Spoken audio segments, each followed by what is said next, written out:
इन्होंने भारत में सूती वस्त्र के व्यापार को बढ़ावा दिया और इन्होंने अपना मुख्यालय इंडोनेशिया में बनाया। चिंसुरा और मछलीपट्टनम में इन्होंने अपनी पहली बस्तियां स्थापित करी। अब डचों का भारत में पतन कैसे हो गया? 1759 में, बहुत इंपॉर्टेंट है ये फैक्ट कि 1759 में बिदारा के युद्ध के बाद डचों का पतन हो गया और अंग्रेजों ने भारत से इनको बाहर खदेड़ दिया। ठीक है, इतने विषय पे हमने उस दिन चर्चा की। आज हम चर्चा करेंगे ईस्ट इंडिया कंपनी का। ठीक है, इससे काफी क्वेश्चंस बनते हैं। तो यूरोपियन कंपनियों के आगमन की अगली कड़ी में अपन पढ़ेंगे ईस्ट इंडिया कंपनी।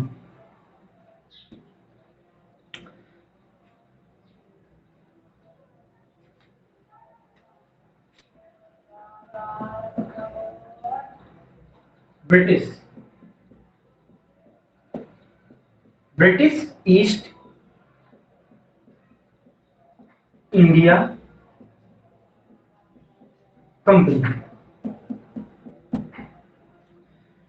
तो ब्रिटिश ईस्ट इंडिया कंपनी की स्थापना ब्रिटेन की महारानी एलिजाबेथ प्रथम के द्वारा 1600 ईस्वी में पूर्वी भारत में व्यापार के लिए एक चार्टर तैयार किया जाता है और उस चार्टर के द्वारा ही भारत को ईस्ट इंडिया कंपनी की स्थापना की जाती है। लेकिन ईस्ट इंडिया कंपनी की जब स्थापना की गई थी उस समय पर इसका मकसद क्या था? सिर्फ व्यापार करना था। और इस कंपनी का जो प्रारंभिक नाम था वो क्या था? जॉन कंपनी था। ईस्ट इंडिया कंपनी का जो प्रारंभिक नाम था वो जॉन कंपनी था और इसका जो पहला गवर्नर था वो कौन था? स्मिथ था। क्लियर है इतना? इसके बाद अपन देखते हैं ईस्ट इंडिया कंपनी की जब ब्रिटेन में स्थापना हुई तो उस समय भारत में मुगल बादशाह अकबर थे। लेकिन जब ये ईस्ट इंडिया कंपनी भारत में आई पर मुगल बादशाह जहांगीर थे। क्लियर है यहाँ तक? तो ईस्ट इंडिया कंपनी की जब स्थापना हुई थी उस समय पर तो भारत में यहाँ पर कौन इसका शासक था? तो अकबर था। लेकिन जब ये कंपनी यहाँ पर आई थी तो वहां पर जहांगीर था। ब्रिटिश ईस्ट इंडिया कंपनी ने 1608 में 1600 ब्रिटिश ईस्ट इंडिया कंपनी ने 1608 में सूरत में अपनी पहली बस्ती स्थापित की और अपना राजदूत बनाकर हॉकिंस को भारत भेजा।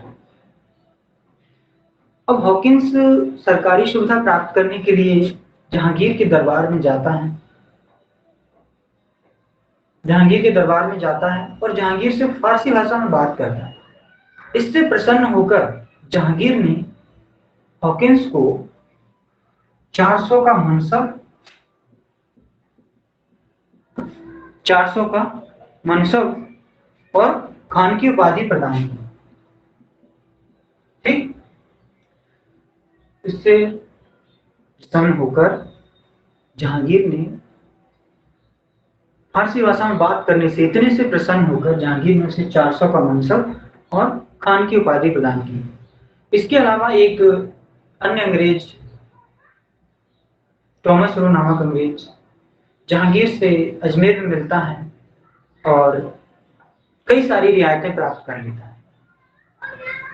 ठीक है, इसके बाद सर्वप्रथम अंग्रेजों ने बंबई को प्राप्त किया था, जिस फैक्ट से आप पहले से ही शायद परिचित होंगे कि बंबई क्यों प्राप्त हुई की थी अंग्रेजों ने, जिसमें ब्रिटिश शासक चार्ल्स द्वितीय का विवाह पुर्तगाली राजकुमारी कैथरीन के साथ हुआ था और पुर्तगालियों ने बंबई को दहेज के रूप में अंग्रेजों को दिया था। क्लियर है? तो कैसे प्राप्त हुई थी बॉम्बे? बम्बई की प्राप्ति अंग्रेजों को कैसे हुई थी? दहेज के रूप में। क्लियर है यहाँ तक? नेक्स्ट इसमें हम बात करते हैं एक मद्रास की प्राप्ति अंग्रेजों को कैसे हुई। तो मद्रास की प्राप्ति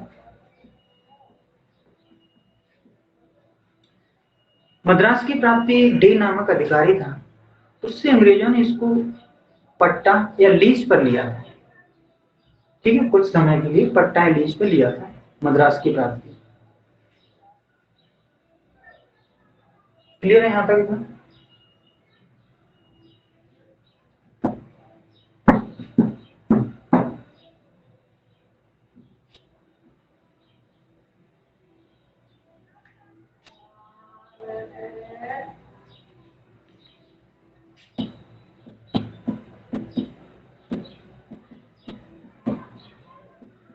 जॉब चार्नोक ने क्या किया था? जॉब चार्नोक ने गोविंदपुर,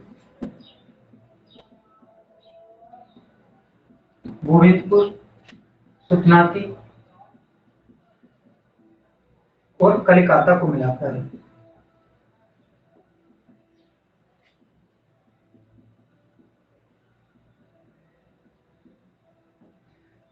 मिलाकर कलकत्ता की स्थापना करी।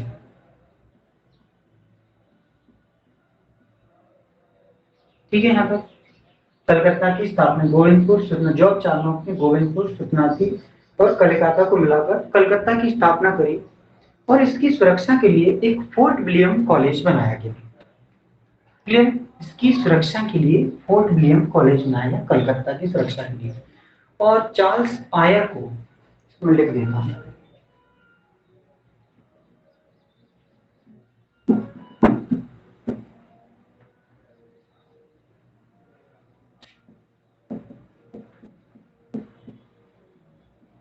चार्ल्स आयर को इसका पहला अध्यक्ष बनाया गया, इस कॉलेज का पहला अध्यक्ष बनाया गया। ठीक है, अब ये क्या हुआ, कुछ अंग्रेज भारत में स्थापित हुए तो इनके कुछ युद्ध भी हुए थे फ्रांसीसियों के साथ। तो जो 3 महत्वपूर्ण युद्ध हुए थे उनके बारे में हम चर्चा करेंगे। तो जिसे हम कहते हैं आंग्ल फ्रांसीसी और कर्नाटक युद्ध। आंग्ल फ्रांसीसी और कर्नाटक, आंग्ल फ्रांसीसी और कर्नाटक युद्ध के नाम से जाना जाता है। ठीक है, अब क्या है आंग्ल फ्रांसीसी और कर्नाटक युद्ध, क्या है, बहुत इंपॉर्टेंट है। काफी बार क्वेश्चंस बनते हैं, बहुत सारे क्वेश्चंस बनते हैं, तो हम इनको आराम से डिस्कस करेंगे। तो आंग्ल फ्रांसीसी जो कोरोमंडल तट के पीछे की भूमि है उसको हम कर्नाटक के नाम से जानते हैं। ठीक है, कर्नाटक के नाम से, इसको आप नोट कर लेंगे। कोरोमंडल जो तट है,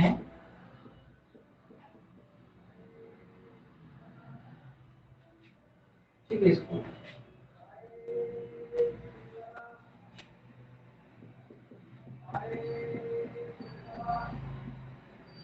कोरोमंडल तट है, उसके पीछे की भूमि को किसके नाम से जाना जाता है? कर्नाटक के नाम से जाना जाता है। यहीं पर 18वीं शताब्दी में अंग्रेज और फ्रांसीसी के बीच 20 वर्षों तक संघर्ष हुआ, युद्ध चले, जिसमें अंग्रेज विजय हुए। अब ये महत्वपूर्ण, इसमें जो कोरोमंडल तट है उसमें मुख्य रूप से 3 स्थान थे। इसमें मुख्य रूप से 3 स्थान थे, इसको मैं लिख देता हूँ, इसको मैं नोट करते जाना।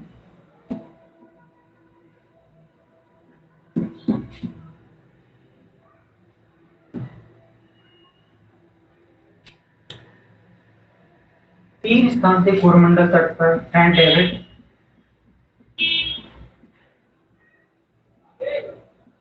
डेविड, मद्रास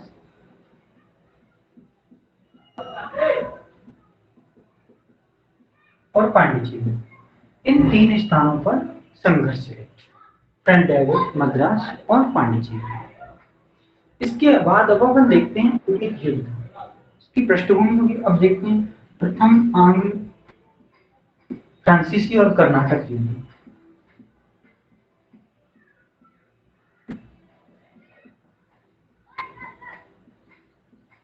फ्रांसीसी और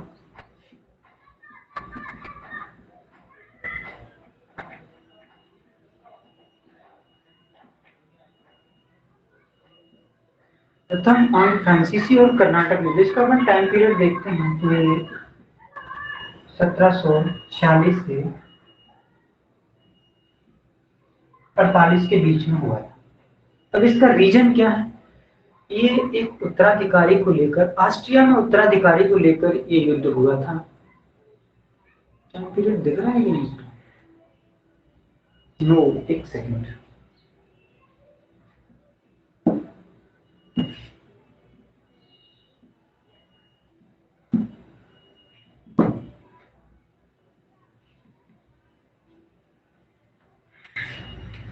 तो इसका टाइम पीरियड था 1746 से 1748 के बीच। ये प्रथम आंग्ल फ्रांसीसी और कर्नाटक युद्ध था। टाइम पीरियड पूछा जाए 1746 से 48 के बीच में था। ये क्यों हुआ था? क्योंकि ऑस्ट्रिया में उत्तराधिकारी को लेकर हुआ था।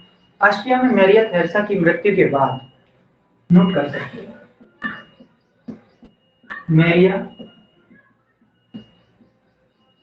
मैरिया थेरेसा की मृत्यु के बाद अंग्रेज और फ्रांसीसी अपना अपना वर्चस्व बनाना चाहते थे। इसी को लेकर ये युद्ध हो गया। और ये युद्ध समाप्त कैसे हुआ? एक्स ला चपल की संधि के साथ। एक्स ला चपल की संधि के साथ ये युद्ध समाप्त हो गया। तो इसमें एक क्वेश्चन बनता है, इसका टाइम पीरियड क्या था? 40 से 48 में। रीजन क्या होता? उत्तराधिकारी को लेकर हुआ था। क्यों? ऑस्ट्रिया में मैरिया थेरेसा की मृत्यु के बाद अंग्रेज और फ्रांसीसी अपना अपना वर्चस्व बनाना चाहते थे। और ये युद्ध समाप्त क्यों हो गया था? क्योंकि एक्स ला चपल की संधि के साथ ये युद्ध समाप्त हो गया। क्लियर? नेक्स्ट,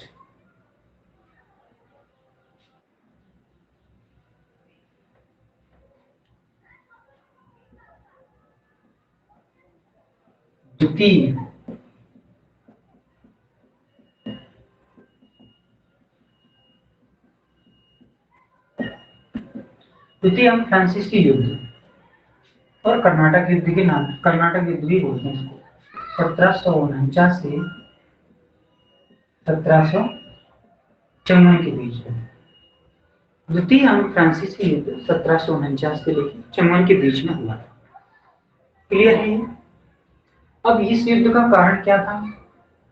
यूरोपियन शक्तियों की भारतीय राजनीति में बढ़ती महत्वाकांक्षा थी।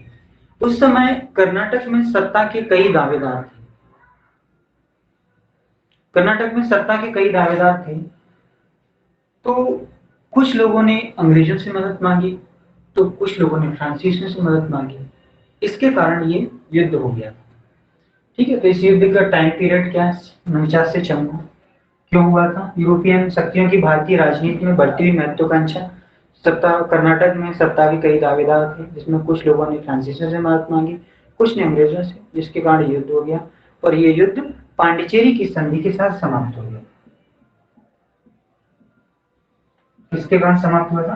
पांडिचेरी की संधि के साथ ये युद्ध समाप्त हो गया। क्लियर है? नेक्स्ट,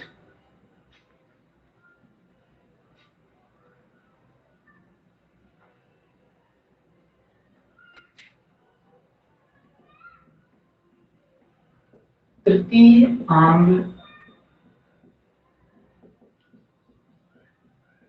फ्रांसीसी और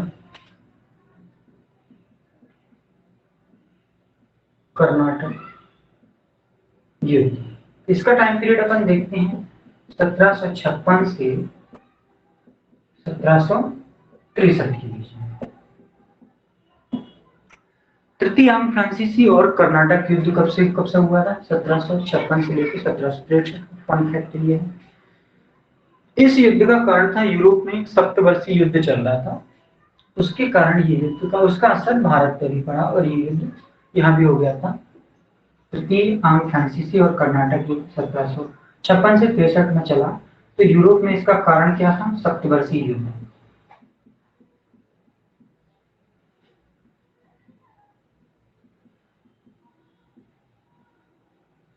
सप्तवर्षीय युद्ध था।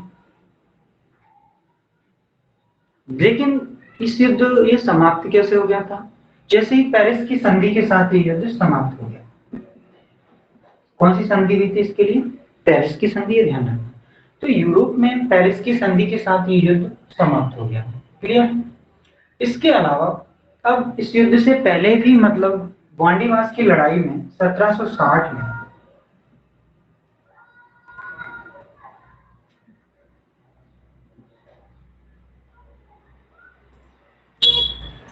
एक तृतीय आंग्ल फ्रांसीसी युद्ध चला था, प्रेशर था। लेकिन एक वांडीवास का युद्ध था जो 1760 में हुआ है। 1760 में हुआ था, जिसमें अंग्रेजों ने फ्रांसीसियों को पराजित करके भारत से बाहर कर दिया था। लेकिन जबकि ये तृतीय आन फ्रांसिस से 63 तक चला था। ठीक है, तो ये सारे मतलब क्लियर हो जाएंगे, महत्वपूर्ण टॉपिक है ये आप लोगों को के प्रतियोगी परीक्षाओं की दृष्टि से बहुत ही महत्वपूर्ण है। आज हम इतनी ही विषय पर चर्चा करेंगे और अगले वीडियो में हम बंगाल पर चर्चा करेंगे और इसके जो क्वेश्चंस बनेंगे इस टॉपिक में उन पर चर्चा करेंगे। ठीक है, तो अगला जो टॉपिक होगा मॉडर्न हिस्ट्री में वो बंगाल होगा। ठीक है, नमस्कार, थैंक यू, धन्यवाद। आपको ये चैनल अच्छा लगे तो सब्सक्राइब करें, शेयर करें। Thank you.